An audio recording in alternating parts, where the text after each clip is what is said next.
नमस्कार प्यारे बच्चों, कैसे हैं आप।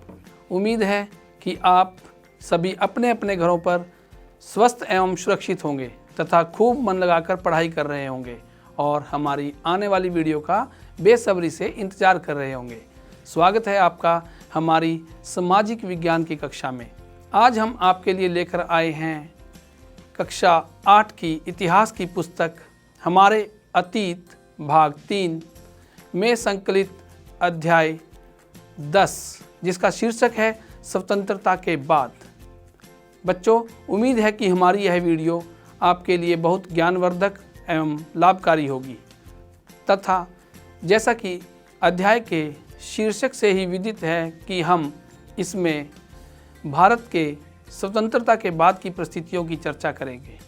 बच्चों, हमारा यह अध्याय आपको 2 पार्ट में प्राप्त होगा। इसमें 2 वीडियो बनेंगी। पहली वीडियो में हम भारत को एक खंडित राष्ट्र के रूप में तथा भारतीय संविधान के बनने की परिस्थितियां एवं उसकी विशेषताएं और एक बहुत ही महत्वपूर्ण विषय की भाषा के आधार पर राज्यों के पुनर्गठन की चर्चा करेंगे। तो बच्चों, आइए शुरू करते हैं हम अपना आज का अध्याय। एक नया और खंडित राष्ट्र। बच्चों, क्या आप जानते हो कि जब हम अगस्त 1947 में आज़ाद हुए, इसके पीछे कितनी कुर्बानियां दी गई और हमें जितनी खुशी आज़ादी की थी उसके साथ साथ हमारे सामने बहुत बड़ी बड़ी चुनौतियां भी थी। बंटवारे की वजह से भारत और पाकिस्तान में जो लोग आपस में जो धार्मिक दंगे फैलने की वजह से शरणार्थी के रूप में शरण ले रहे थे, उनकी संख्या लाखों में थी। लगभग 80 लाख शरणार्थी पाकिस्तान से भारत आ गए थे।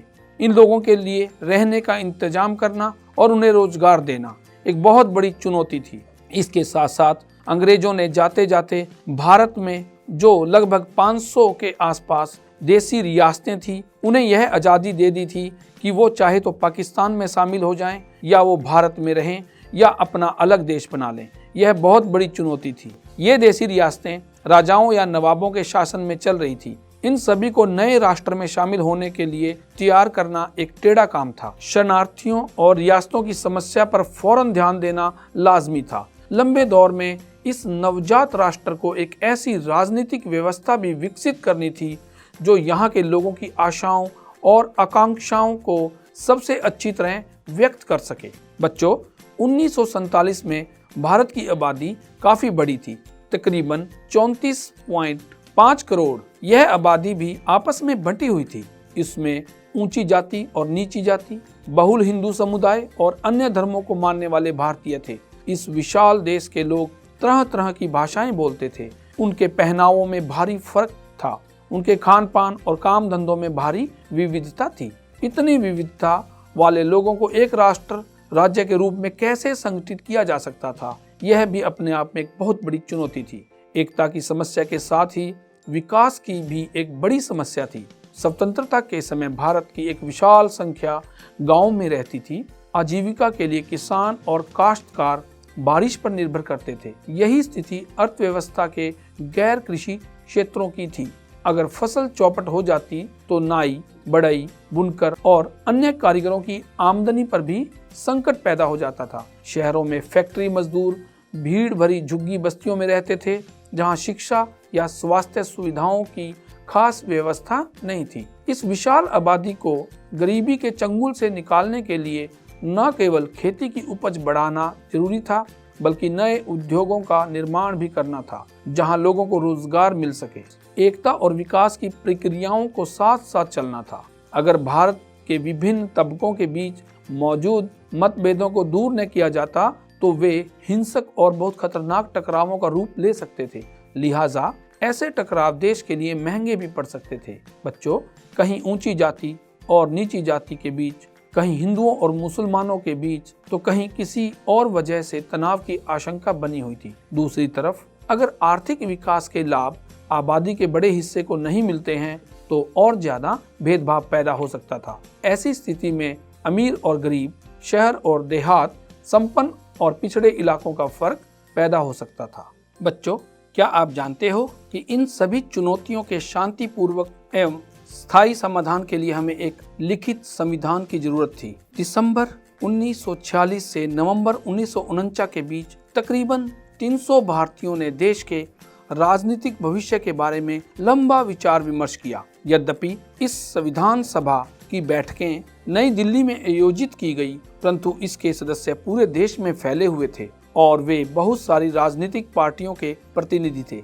इन्हीं चर्चाओं के फलस्वरूप भारत का संविधान लिखा गया, जिसे 26 जनवरी 1950 को लागू किया गया। बच्चों, हमारा संविधान दुनिया में अनोखा है। देश में रहने वाली जनसंख्या में इतनी अधिक विविधता को ध्यान में रखकर बनाए गए अपने इस संविधान की विशेषताओं पर हम चर्चा करेंगे। हमारे संविधान की पहली विशेषता यह है कि इसमें सार्वभौमिक वयस्क मताधिकार का प्रावधान किया गया था। सार्वभौमिक वयस्क मताधिकार से अभिप्राय सभी वयस्क नागरिकों को मत देने के अधिकार से है। शुरू में यह 21 साल से ज्यादा उम्र के सभी भारतीयों को प्रांतीय एवं राष्ट्रीय चुनाव में वोट देने का अधिकार था, परंतु बाद में इसे परिवर्तित करके 18 साल कर दिया गया। यह एक क्रांतिकारी कदम था। इससे पहले कभी भी भारतीयों को खुद अपने नेता चुनने का अधिकार नहीं मिला था। बच्चों, यहाँ तक कि ब्रिटेन और अमेरिका जैसे अन्य देशों की जनता को भी यह अधिकार टुकड़ों टुकड़ों में ही दिया गया था। वहाँ सबसे पहले संपन्न पुरुषों को वोट देने का अधिकार मिला। इसके बाद शिक्षित पुरुषों को मताधिकार दिया गया। मजदूर पुरुषों को काफी लंबे संघर्ष के बाद यह अधिकार मिला था। महिलाओं को सबसे अंत में मताधिकार दिया गया, वह भी लंबे जुझारू संघर्ष के बाद। इसके विपरीत भारत में आजादी के कुछ ही समय बाद यह फैसला ले लिया गया था कि देश के सभी स्त्री पुरुषों को यह अधिकार दिया जाएगा, भले ही वे अमीर हों या गरीब, पढ़े लिखे हों या अनपढ़ हों। बच्चों, संविधान की दूसरी विशेषता यह थी कि उसमें तमाम जातियों, धर्मों या किसी भी तरह की पृष्ठभूमि से संबंध रखने वाले सभी नागरिकों को कानून की नज़र में समान माना गया। भारत के कुछ हिंदू कट्टरपंथी लोग चाहते थे कि भारत की राजनीतिक व्यवस्था हिंदू आदर्शों पर आधारित हो और भारत को एक हिंदू देश घोषित किया जाए। अपनी बात के समर्थन में उन्होंने पाकिस्तान का उदाहरण दिया, जिसका गठन एक खास समुदाय मुसलमानों के हितों की रक्षा के लिए किया गया था।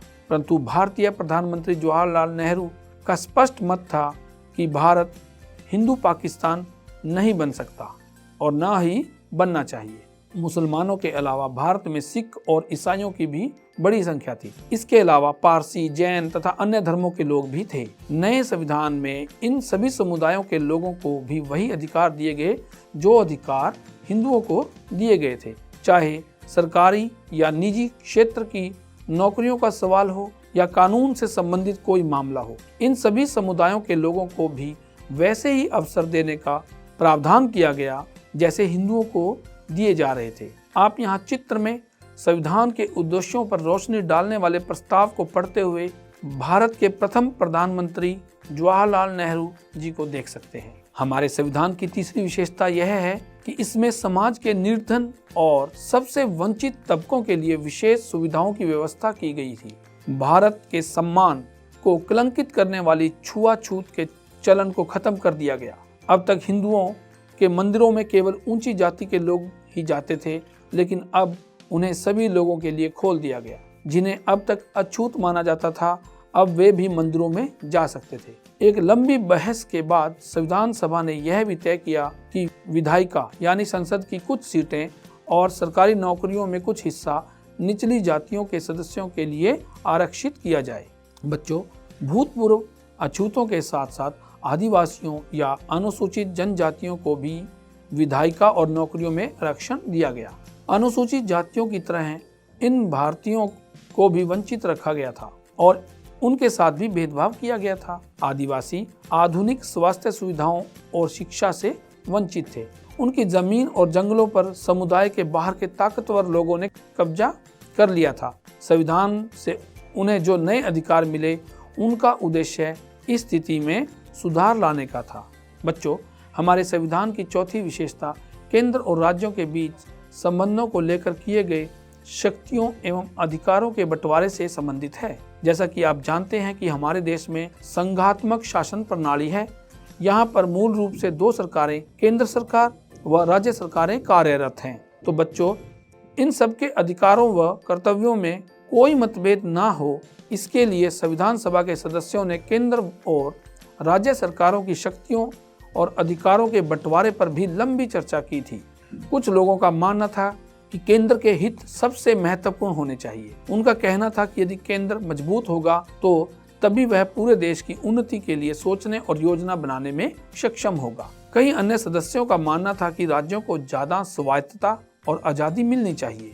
मैसूर के एक सदस्य का कहना था कि मौजूदा व्यवस्था में लोकतंत्र दिल्ली में केंद्रित है और इसलिए बाकी देश में वह इसी भावना और अर्थ में साकार नहीं हो रहा है। इसी में मद्रास के एक सदस्य का आग्रह था कि राज्य स्तर पर लोगों की कुशल क्षेम का प्रारंभिक भार प्रांतीय सरकारों के ऊपर ही होना चाहिए। इन मतभेदों को दूर करने के लिए संविधान सभा ने पूरे देश के कार्यकलापों को विषयों में सूचीबद्ध किया तथा फिर यह निर्धारित किया कि कौन सा विषय राष्ट्र कल्याण का है तथा कौन सा विषय क्षेत्रीय कल्याण का है तथा कौन सा विषय क्षेत्रीय या प्रांतीय स्तर का है।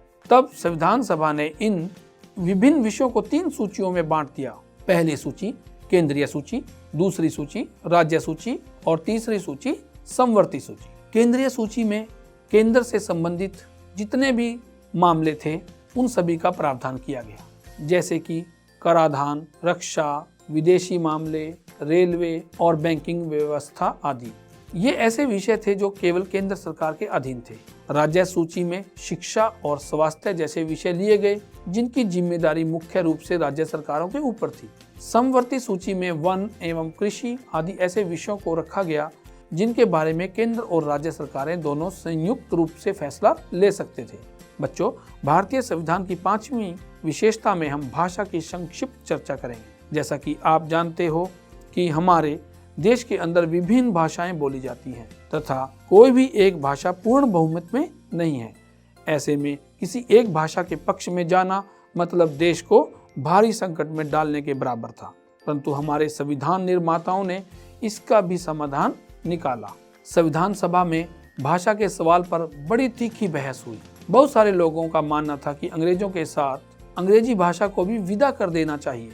उनका कहना था कि अंग्रेजी की जगह हिंदी को अपनाया जाना चाहिए, परंतु जो लोग हिंदी नहीं बोल सकते थे उनकी राय अलग थी। संविधान सभा में बोलते हुए टी कृष्णमाचारी ने दक्षिण के लोगों की ओर से एक चेतावनी दे डाली।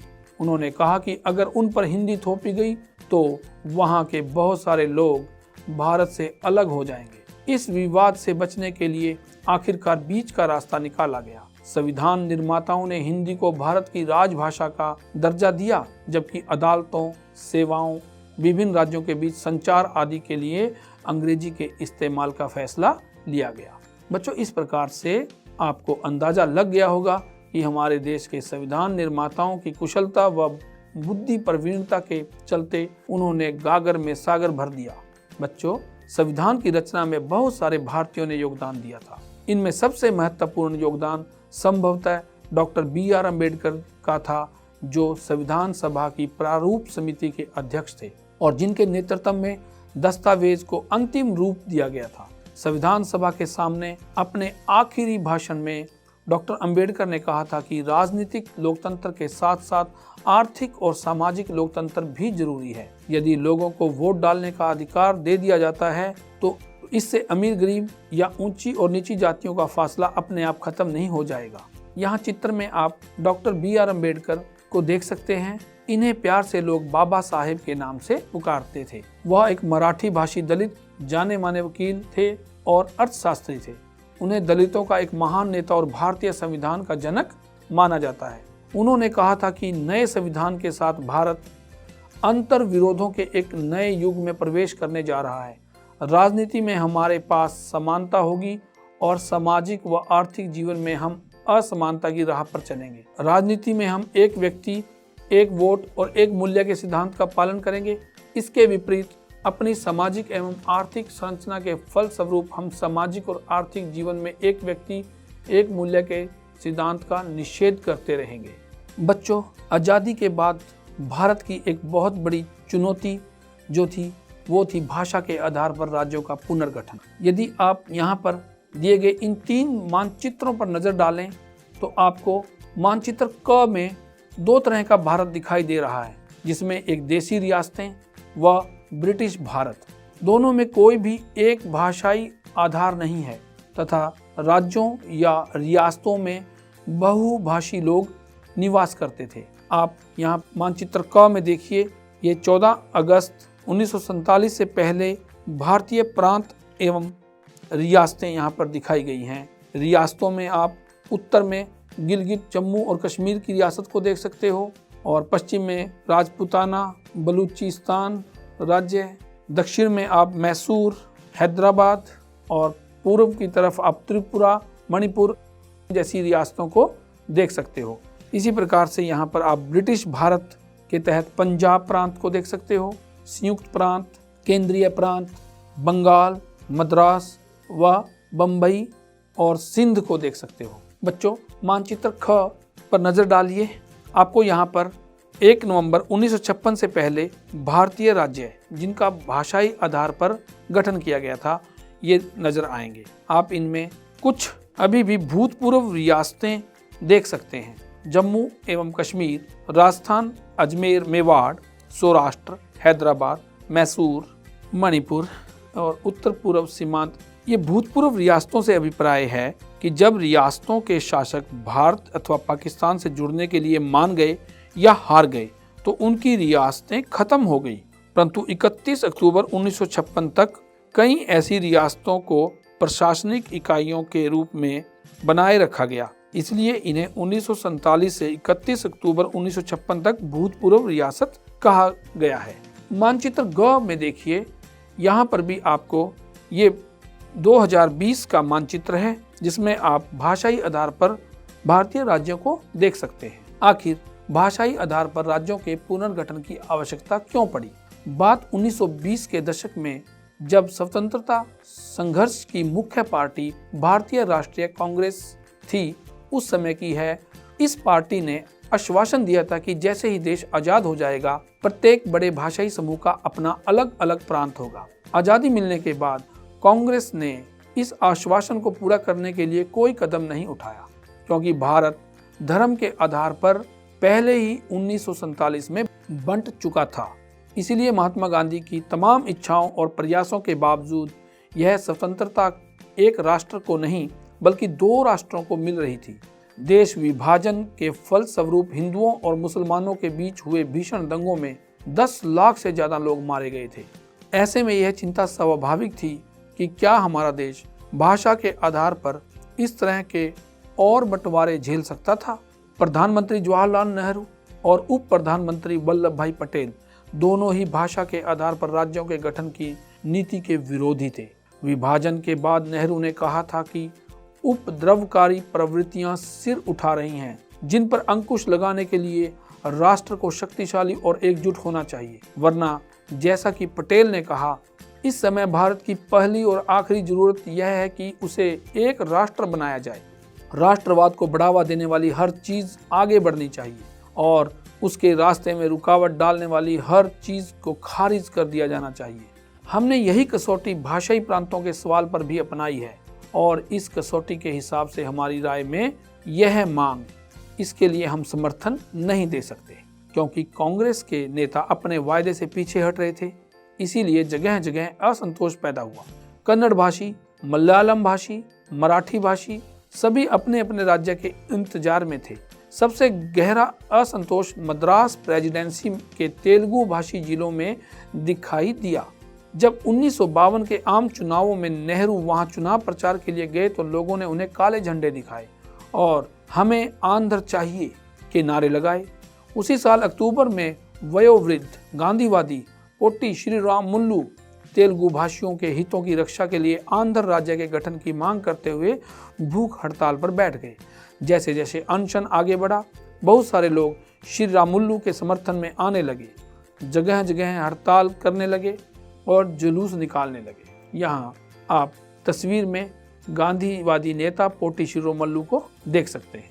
58 दिन के अनशन के बाद 15 दिसंबर 1952 को पोट्टी श्रीरामुलु का देहांत हो गया।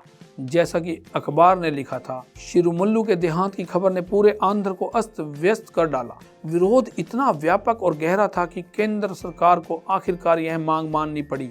इस तरह 1 अक्टूबर 1953 को आंध्र के रूप में एक नए राज्य का गठन हुआ, जो बाद में आंध्र प्रदेश बना। बच्चों, आंध्र की स्थापना के बाद अन्य भाषाई समुदाय भी अपने अपने अलग राज्यों की मांग करने लगे। फलस्वरूप एक राज्य पुनर्गठन आयोग का गठन किया गया, जिसने 1956 में अपनी रिपोर्ट सरकार को सौंप दी। आयोग ने सुझाव दिया कि असमिया, बंगला, उड़िया, तमिल, मलयालम, कन्नड़ और तेलुगु भाषाओं के लिए अलग अलग प्रांतों का गठन करने के उद्देश्य से जिलों और प्रांतों की सीमा को पुनः तय किया जाए। उत्तर भारत के विशाल हिंदी भाषी क्षेत्र को बांटकर कई राज्य बना दिए गए। कुछ समय बाद 1960 में बम्बई प्रांत को मराठी और गुजराती भाषा 2 अलग अलग राज्यों में बांट दिया गया। 1966 में पंजाब का विभाजन हुआ और हरियाणा को अलग राज्य के रूप में मान्यता दी गई। पंजाब में पंजाबी भाषियों, जिनमें से ज़्यादातर सिख थे, और हरियाणा में हरियाणवी व हिंदी बोलने वालों की बहुतायत थी। बच्चों, इसी प्रकार के विभाजन आपको बाद में भी आज तक देखने को मिलेंगे। आज के मानचित्र ग की सहायता से आप तुलना करें तथा स्वयं कोशिश करें कि आज स्थिति क्या है। बच्चों, क्या आप जानते हो कि यदि 1956 में सरकार यह कदम ना उठाती तो हमारे देश में भी श्रीलंका व पाकिस्तान, जो बिल्कुल हमारे पड़ोसी देश हैं, जैसे हालात पैदा हो सकते थे। हमें अपने इन पड़ोसी देशों के हालात के बारे में भी जानना अति आवश्यक है। इन देशों में भाषाई आधार पर हुए घटनाक्रम को आओ थोड़ा सा जानने की कोशिश करते हैं कि आखिर वहाँ की सरकारों ने भाषा जैसे संवेदनशील मुद्दे पर क्या गलती कर डाली थी। बात 1956 की है, जिस समय भारत में भाषा के आधार पर राज्यों का पुनर्गठन किया जा रहा था। उसी समय श्रीलंका, तत्कालीन नाम सिलोन, वहाँ की संसद ने एक कानून पारित करके बहुल भाषी समुदाय की भाषा सिंहला भाषा को देश की राजभाषा का दर्जा दे दिया। इस कानून के जरिए सिंहला भाषा को सभी सरकारी स्कूल, कॉलेजों, सरकारी परीक्षाओं और अदालतों की भाषा बना दिया गया। श्रीलंका के उत्तर में रहने वाले तमिल भाषी अल्पसंख्यकों ने इस कानून का विरोध किया। एक तमिल सांसद ने कहा कि जब आप मुझसे मेरी भाषा छीन लेते हैं तो आप मेरा सब कुछ मुझसे छीन लेते हैं। एक और नेता ने चेतावनी दी, आप सिलोन को बांटना चाहते हैं, निश्चिंत रहिए, मैं आश्वासन देता हूं कि आपको एक विभाजित सिलोन ही मिलेगा। सिंहला भाषी एक विपक्षी सदस्य ने कहा था कि अगर सरकार अपना रुख नहीं बदलती है और इस कानून पर अड़ी रहती है तो इस छोटे से देश में से 2 टूटे फूटे रक्त रंजित देश भी पैदा हो सकते हैं। बच्चों, आप जानते हो कि श्रीलंका में कई दशकों तक गृह युद्ध चलता रहा, जो इसी कारण पैदा हुआ कि वहाँ के तमिल भाषी अल्पसंख्यकों पर सिंहला भाषा थोपी जा रही थी। और दूसरी तरफ यदि हम पाकिस्तान को देखें तो वहाँ पर भी ऐसा ही कुछ हुआ। पाकिस्तान भी इसीलिए 2 टुकड़ों में बंट गया था, क्योंकि पूर्वी पाकिस्तान के बंगला भाषी लोगों को लगता था कि पाकिस्तान में उनकी भाषा को दबाया जा रहा है। इसके विपरीत भारत एकीकृत राष्ट्र के रूप में कायम रहा है, कुछ हद तक इसलिए कि यहाँ बहुत सारी क्षेत्रीय भाषाओं को फलने फूलने का मौका दिया गया। अगर हिंदी को उसी तरह दक्षिण भारत पर थोप दिया जाता जिस तरह पूर्वी पाकिस्तान पर उर्दू या उत्तरी श्रीलंका पर सिंहला भाषा को थोपा गया था, तो शायद भारत भी गृह युद्धों में उलझकर बिखर जाता। जवाहरलाल नेहरू और सरदार पटेल की आशंकाओं को निर्मूल साबित करते हुए भाषाई राज्यों ने भारत की एकता के लिए कभी खतरा पैदा नहीं किया, बल्कि उन्होंने इस एकता को और गहराई दी है। इससे पता चलता है कि जब एक बार अपनी भाषा के दबने का भय खत्म हो जाता है तो विभिन्न भाषाई समूह एक विशाल राष्ट्र के अंग के रूप में सहज आगे बढ़ने लगते हैं। तो बच्चों, हमारे नेताओं ने ये निर्णय बहुत ही समझदारी से लिया था। तो चलिए बच्चों, हम अपने इस अध्याय के यहाँ तक किए गए अर्जित ज्ञान के आधार पर कुछ अभ्यास कार्य करते हैं। रिक्त स्थान भरिए। हमारे संविधान में शुरुआत में सार्वभौमिक वयस्क मताधिकार के अंतर्गत रिक्त स्थान साल से ज्यादा उम्र के सभी नागरिकों को वोट देने का अधिकार था, परंतु अब यह 18 वर्ष है। इसका उत्तर है 21। अगला प्रश्न, सरकारी नौकरियों में कुछ हिस्सा रिक्त स्थान और रिक्त स्थान के लिए आरक्षित किया गया है? इसका उत्तर है अनुसूचित जाति, अनुसूचित जनजाति। अगला प्रश्न, संविधान के विभिन्न विषयों को रिक्त स्थान सूचियों में बांट दिया गया, 3 सूचियों में। अगला प्रश्न, राज्य पुनर्गठन आयोग ने रिक्त स्थान में अपनी रिपोर्ट सरकार को सौंप दी 1956 में। अगला प्रश्न है, केंद्रीय सूची में रिक्त स्थान और रिक्त स्थान विषय रखे गए थे। इसका उत्तर है बच्चों कराधान, रक्षा, विदेशी मामले। अगला प्रश्न, समवर्ती सूची में रिक्त स्थान और रिक्त स्थान विषय रखे गए थे। इसका उत्तर है वन और कृषि। रिक्त स्थान की मृत्यु से इतना जबरदस्त आंदोलन पैदा हुआ कि सरकार को आंध्र भाषी राज्य के गठन की मांग को मानना पड़ा। बच्चों, इसका उत्तर है पोटी श्रीरामुलु। इन प्रश्नों के उत्तर में आपको सही और गलत बताना है। पहला प्रश्न, आजादी के समय ज्यादातर भारतीय गांवों में रहते थे। इसका उत्तर है सही, क्योंकि शहरी आबादी बहुत कम थी। अगला प्रश्न, भारतीय संविधान 26 नवंबर 1949 को लागू हुआ। इसका उत्तर है गलत। भारतीय संविधान 26 नवंबर 1949 को बनकर तैयार हो गया था, परंतु यह 26 जनवरी 1950 को लागू हुआ। अगला प्रश्न है, संविधान सभा कांग्रेस पार्टी के सदस्यों से मिलकर बनी थी। उत्तर है गलत। संविधान सभा में देश की विभिन्न पार्टियों और रियासतों के प्रतिनिधि शामिल थे। अगला प्रश्न है, प्रधानमंत्री जवाहरलाल नेहरू और उप प्रधानमंत्री वल्लभ भाई पटेल दोनों ही भाषा के आधार पर राज्यों के गठन की नीति के पक्ष में थे। उत्तर है गलत, दोनों इस नीति के विरोधी थे। बच्चों, आपने यहाँ पर यह जाना कि भारत जिस समय आज़ाद हुआ तो किस प्रकार से उसका विभाजन कर दिया गया तथा विभाजन के चलते जो भी समस्याएं सामने आई आपने उनको यहाँ पर अच्छे से जाना।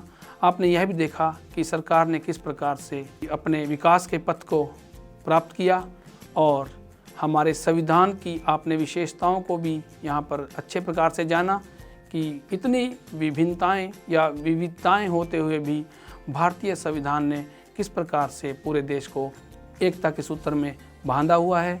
और आपने यह भी जाना कि किस प्रकार से भाषा के आधार पर राज्यों का पुनर्गठन एक प्रकार से हमारे देश में राष्ट्रवाद को एक नया रूप देता है।